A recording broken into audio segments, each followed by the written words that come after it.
रहे हैं आप, मैं हूं आशीष त्रिपाठी आपके साथ। शुरुआत इस वक्त की बड़ी खबर से, जहां भोपाल से आ रही बड़ी खबर। रेप और ब्लैकमेलिंग मामले से जुड़ी है बड़ी खबर। पुलिस के संपर्क में 3 और पीड़ित हैं। सूत्रों के हवाले से जानकारी मिल रही है, छात्राओं की पुलिस काउंसलिंग करवा रही है और जांच के लिए इंदौर एसआईटी की टीम जो गई थी वो लौट आई है। आपको बता दें कि इस पूरे मामले में और भी बड़े खुलासे होने की संभावना जताई जा रही है।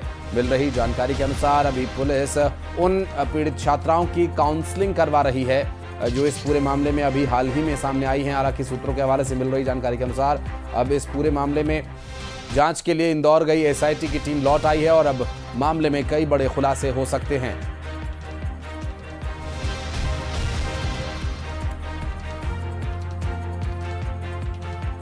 सूत्रों के हवाले से बड़ी खबर। इस बीच पुलिस के संपर्क में 3 और पीड़ित छात्राएं आई हैं और उन छात्राओं की काउंसलिंग करवाई जा रही है। फिलहाल मिल रही जानकारी के अनुसार इंदौर गई एसआईटी की टीम वापस लौट आई और कई बड़े खुलासे हो सकते हैं। रमाकांत दुबे हमारे सहयोगी जुड़ गए, बात करेंगे उनसे। रमाकांत, अभी जो 3 और छात्राओं की बात सामने आई है, पीड़ित छात्राएं सामने अभी आई नहीं है, हालांकि पुलिस से शिकायत जरूर उन्होंने की है। क्या उनके द्वारा दी गई शिकायत पर एफआईआर दर्ज हो गई है?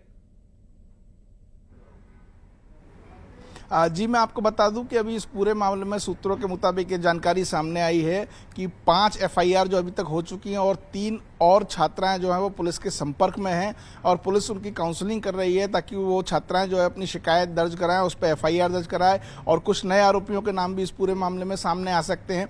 अभी तक जो मैंने एक्यूज फरहान जो सामने आया है उसके बारे में जो अपडेट जानकारी आई है कि वो कई वीवीआईपीज के जो फार्म हाउस हैं, बंगले हैं, वहाँ पार्टियाँ जो अरेंज होती थी उनके लिए लड़कियां भेजता था। महंगी गाड़ियों में लड़कियों का आना जाना होता था। लड़कियों की सप्लाई भी होती थी। 1000 से 3000 रुपए तक जो है प्रति लड़की के हिसाब से वसूले जाते थे और इनको ड्रग्स और शराब के नशे कराए जाते थे और नशे की हालत में लड़कियां जो है वो पार्टियों में डांस करती थी। इस तरह की भी और जानकारियां सामने आ रही हैं। फिलहाल फरहान को तो 13 मई तक जो है वो न्यायिक हिरासत में भेज दिया गया है, जेल भेज दिया गया है।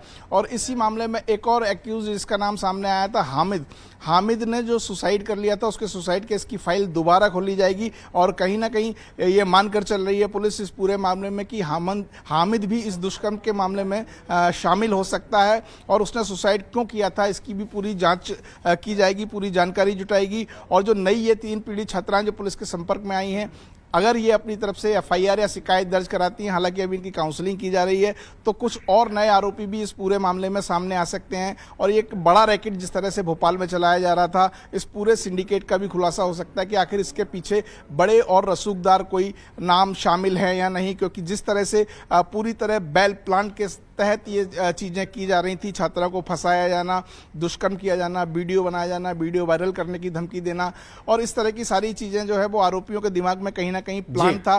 फरहान जो गिरफ्तार हुआ था, उसने गिरफ्तारी के बाद भी ये निर्लज्जता भरा बयान दिया था कि अगर मैं मुझे मालूम होता कि अगर मैं गिरफ्तार हो जाऊंगा तो मैं उससे पहले इन वीडियोज़ को वायरल कर देता। तो कहीं ना कहीं आरोपियों की पूरी प्लानिंग थी और इन वीडियोज़ को सोशल मीडिया में भी बेचे जाने बिल्कुल, और ये सब करने का उन्हें किसी भी तरह का कोई पछतावा भी नहीं है। जिस तरह की बातें सामने आई हैं, ये अब देखने का विषय होगा कि अब आगे कानूनी कार्रवाई में क्या कुछ इनके खिलाफ किया जाता है। बहुत शुक्रिया आपका हमारे साथ जुड़ने के लिए। और भोपाल रेप ब्लैकमेलिंग मामले में आरोपी फरहान और अली पर गैंगरेप का मामला तो दर्ज हो गया है, लेकिन बाग सिवनिया थाने में जो ये केस दर्ज हुआ है, फरहान को न्यायिक हिरासत में जेल भी भेज दिया गया है। लेकिन इस बीच कहा यह जा रहा है कि फरहान का अशोका गार्डन पुलिस फिर से रिमांड ले सकती है और इस बीच गैंग से जुड़े हामिद के केस को भी खोला जा रहा है। हामिद ने पिछले दिनों सुसाइड कर लिया था और ऐशबाग पुलिस हामिद के सुसाइड केस की डायरी खोल सकती है। हामिद पर दुष्कर्म के लिए रूम उपलब्ध कराने का आरोप है और ऐसे में पुलिस सुसाइड की वजह और दूसरे तथ्यों की भी जांच करेगी। मिल रही जानकारी के अनुसार आरोपी फरहान और अली पर गैंगरेप का केस दर्ज हो चुका है, जबकि बाग सिवनिया थाने में इन पर केस दर्ज हुआ है। और तो और इस पूरे मामले में हामिद का जो एंगल है, उस हामिद के एंगल को भी पुलिस अभी जांच रही है और एक बार फिर से रिमांड पर ले सकती है फरहान को। अशोका गार्डन पुलिस इस पूरे गैंग से जुड़े हामिद के केस को भी अब खंगाला जा रहा है और इसमें कई बड़े खुलासे हो सकते हैं। हामिद ने पिछले दिनों सुसाइड कर लिया था और ऐशबाग पुलिस हामिद के सुसाइड केस की डायरी भी खोल सकती है और तो और हामिद पर दुष्कर्म के लिए कमरे उपलब्ध कराने का भी आरोप है। और इतना ही नहीं, पुलिस सुसाइड की वजह और दूसरे तथ्यों की भी जांच करेगी।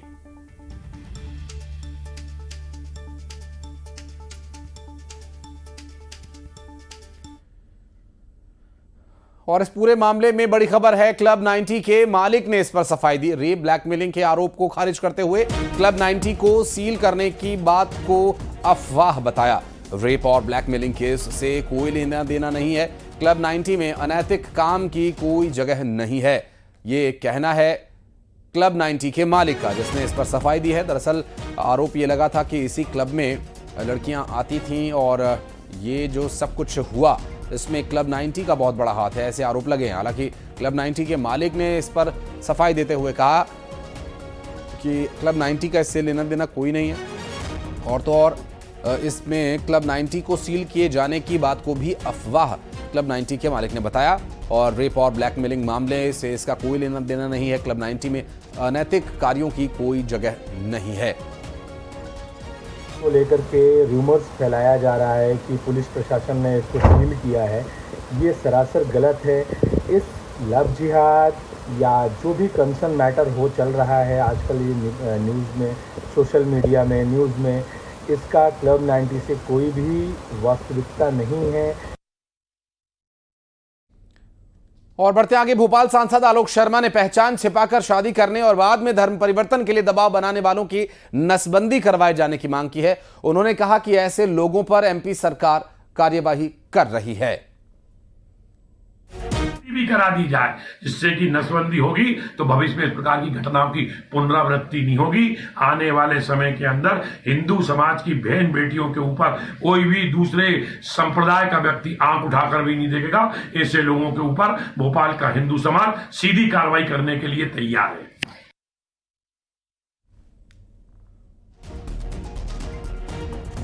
तो ये बयान सांसद महोदय का, और मध्य प्रदेश जो एक शांति का टापू है और यहाँ पर इस तरह का व्यवहार और दुराचार करने वालों के खिलाफ सख्त कार्रवाई होगी। मध्य प्रदेश की सरकार कार्यवाही कर रही है, और तो और उसमें ऐसे लोगों को की नसबंदी तक कराए जाने की मांग कर रहे हैं आलोक शर्मा।